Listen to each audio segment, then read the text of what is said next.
Hi guys, this is Vineet, and in today's video we will discuss about backup and a restore overview. So before we proceed ahead with this video, I would like you guys to go ahead and click on the subscribe button to get any future updates regarding any future videos, and make sure to hit the bell icon and select all notifications to get all the notifications regarding my video. And so let's talk about backup and restore now. So let's quickly go to my notes. So let's talk about backup and restore overview. So why do we take backups? Basically to safeguard us against protecting the critical data stored in our SQL Server databases. So if we want to protect our critical data, we need to do backup and restore. It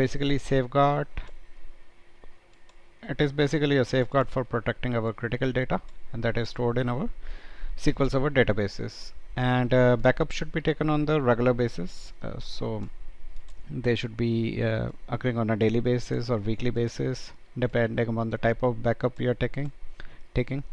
And so, but they should be taken on a regular basis to minimize the risk for catastrophic data loss.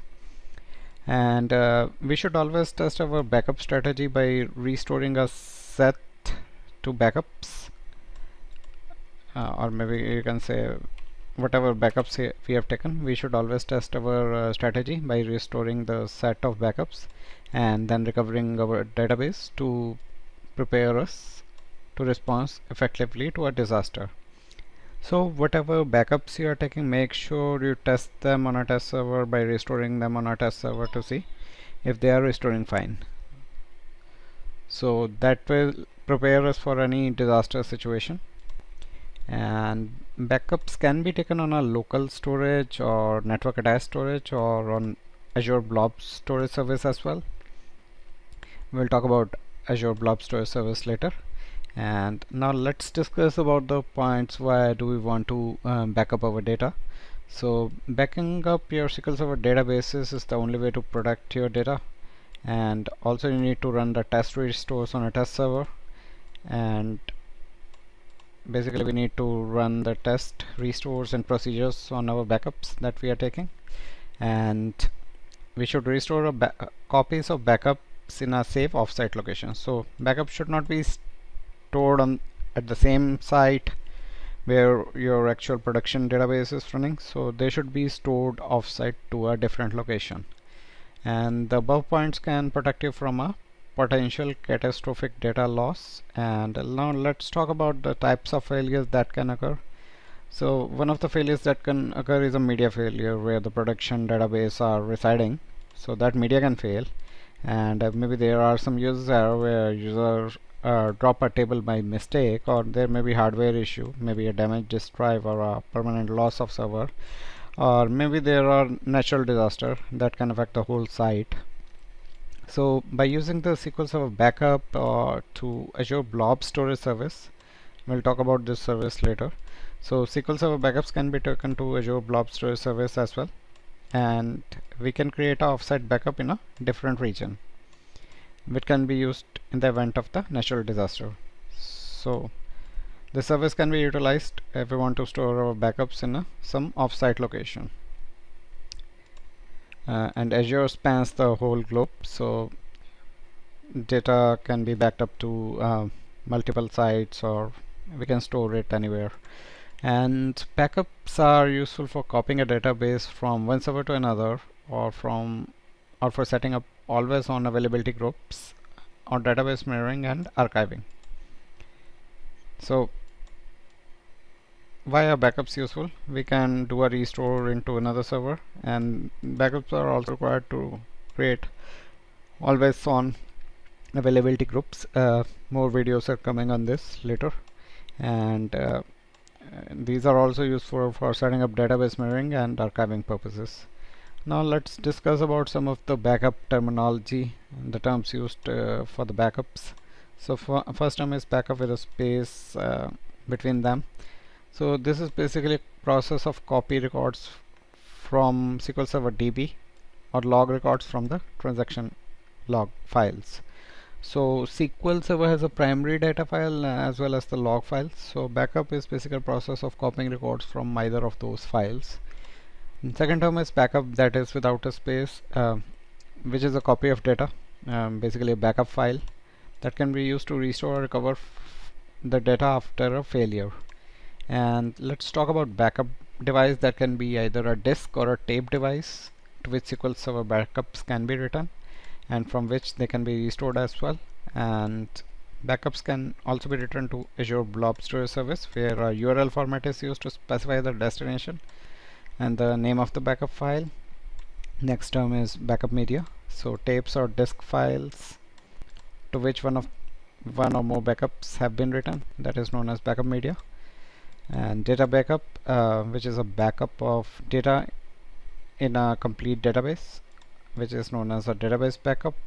So if we take a backup of a complete database, that is known as database backup. Now what is a partial backup? A partial database is a certain, we are taking a backup of certain set of tables from a database, that is a partial backup. Or if we are taking a backup of set of data files, certain set of data files of file groups, that is known as a file backup. Now let's talk about the database backup. What is that? Which is basically a backup of a database, and full database backups represents the whole database at a time the backup finished. And there are differential database backups as well, which only contain changes made since the full backup. And let's talk about differential backup, which is a database backup based on the latest full backup of a complete or partial database or a set of data file of file groups, and contains only the data that has changed since the base, which is a full database backup. Now let's talk about full backup. What is a full backup? Full backup is a database is a data backup that contains all the data in a specific database or a set of file or file groups, and also enough log information to allow retrieving that data. So what constitutes full backup? It contains backup of all the data in a specific database or a set of files or files groups, and also log backup is also there. So it should also contain enough log information to allow the recovering of data to point in time. Now let's talk about log backup, which is a backup of transaction log files, and it include all the records that were not backed up in a previous log backup under the full recovery model. Now let's talk about the term recover. If we want to return a database to a stable and consistent state, that is known as recovery or recover. And basically it's to return a database to its stable and consistent state. Now what is recovery? It is a phase for database startup or of a restore with recovery that brings the database into a transaction consistent state. And what is a recovery model? It is a database property that controls transaction log maintenance on our database. So this setting affects the transaction log maintenance on a database. And there are three types of recovery models, which is simple, full, and bulk logged. We will talk about these models in a little while. The recovery model of a database determines its backup and restore requirements. So the backup and restore requirements are dependent upon the recovery model which is being used. And let's talk about restore, which is a multi-phase process that copies all the data and log pages from the backup to a specified database, then roll forwards all the transactions that are logged in a backup by applying log changes to bring the data forward in time. So guys, we are done with this video, and this video we have discussed about the backup and restore. We have given you a overview of backup and restore. I hope you like this video. In this video we have talked about why we backup data and how many type of failures are there, and in addition to that what is various backup terminology being used in this field. So I hope you like this video. Please subscribe to my channel and hit on the bell icon and subscribe to all the updates. Thank you once again, and you have a wonderful day ahead.